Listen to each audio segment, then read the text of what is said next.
the total devoid absence of light. light. Absolutely. Well, and again, this same theme, verse 9 in chapter 1, that was the true light, which lighteth every man. Not to beat the horse to death, but this is a theme to watch out for as we take a look at John's Gospel, because it'll surface and surface and resurface.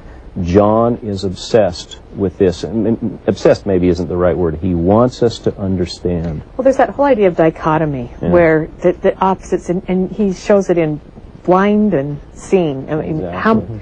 when you have light, you can see, and when you choose to, as Nicodemus does, to turn from the light,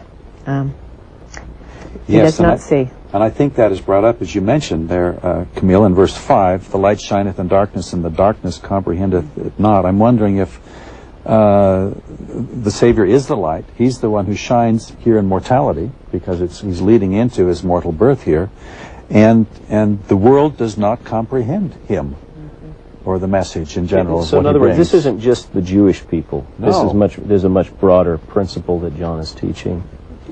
John says in verse 14, the Word was made flesh and dwelt among us. He's trying to give us a sense of his eyewitness testimony of the physical reality of the living Savior that was among them. We beheld his glory. In other words, we know that the glory that he possessed was the glory that he had in pre-mortality with our Father in heaven. But they didn't see that on a regular basis. That was a specialized circumstance. Otherwise, it's as Isaiah said, there was no comeliness that we should desire him. And it took something more of spirit to detect who he was, even before you see it in a graphic way like they did on the Mount of Transfiguration. But I think that also leads into a little bit of a historical discussion, because of their messianic expectation, that the historical circumstances and culture in which they find themselves cause them to, as Jacob would say in the Book of Mormon, look beyond the mark, because they're looking for something different in a way. Well, in fact, what are the Israelites or the Jews looking for in the Meridian dispensation? What kind of a Messiah are they expecting?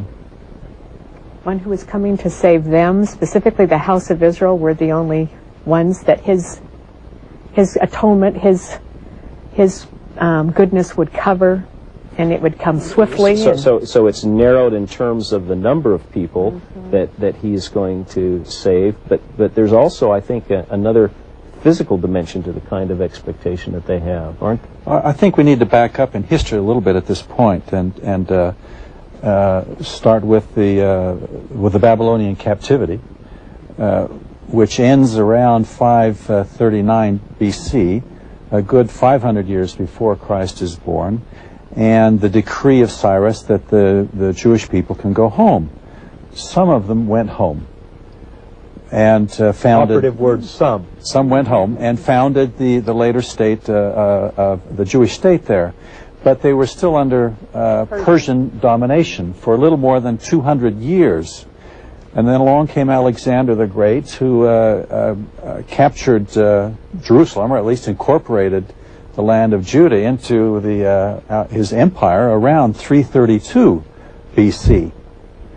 And when Alexander died and his empire began to fall apart into those 4 sections that the book of Daniel talks about, the one kingdom in Egypt, the Ptolemaic kingdom, had control of the land of Judah for about 150 years, maybe a little less than 150 years. I should interrupt, if I can interrupt and just say, when Alexander the Great dies, his kingdom splits into these 4 sections, and these are the generals that served under Alexander the Great, and these are the families and descendants. They take the different geographical areas of the generals. These are the 4 horns that Daniel talks but about. they're still under Greek influence. They're all Hellenistic kingdoms, yes. And then somewhere a little after 200 BC, another of these heirs of Alexander's empire, the Seleucid Empire, captures the land of Judah away from the Ptolemies, the Egyptian kingdom. And one of their kings, Antiochus Epiphanes, tries to force the Jews to abandon their religion, because he wants to homogenize his empire in the sense of creating one religion so that the empire will be more solid and more stable. Well, and he chooses Hellenism as the vehicle by which to homogenize the empire. In fact, I think we need to define Hellenism. Maybe you ought to define that, because maybe to our listening audience, they wouldn't be familiar with the term. Greek culture, Right. Greek language, Greek ways, anything Greek. Which influences Hellenism. philosophy and religion true. as well. Nature of God.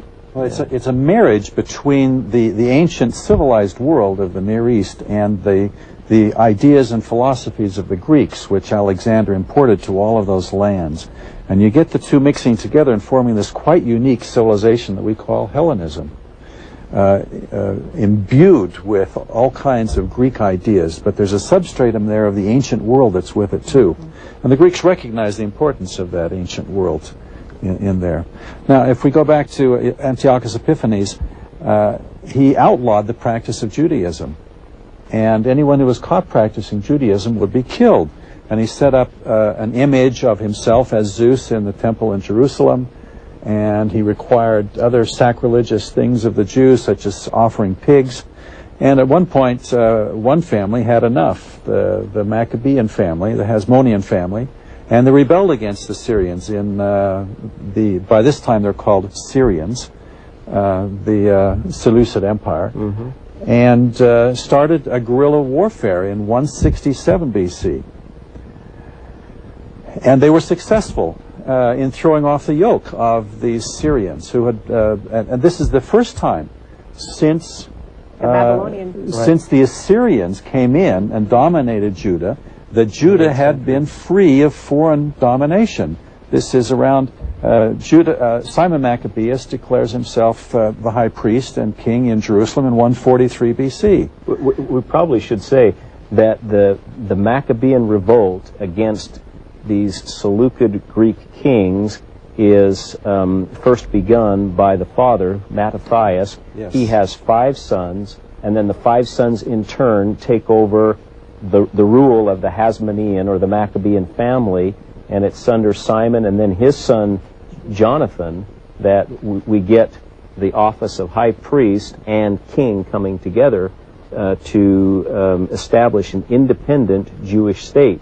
For the first time, I'd say even for the first time since King David, almost, or King Solomon, all the way back then. But it has religious as well as political implications. Yeah, that it is being driven primarily that they have been banned from being able to practice their religion. Yes. And that Maccabean Jewish state is in existence for about 100 years, from about 164, when the temple is rededicated after Antiochus Epiphanes' sacrilege, until about 63 BC, when the Romans have had enough, and they come in and they impose their rule on this land of Palestine. Well, I think it would be important for us to tell, how in the world did we get Herod then? Yeah, the Romans are invited in by one of the Hasmoneans who's fighting with his brother for control of the state. And of course, once you invite the Romans in, and the camel gets his nose under the tent, you can't stop it.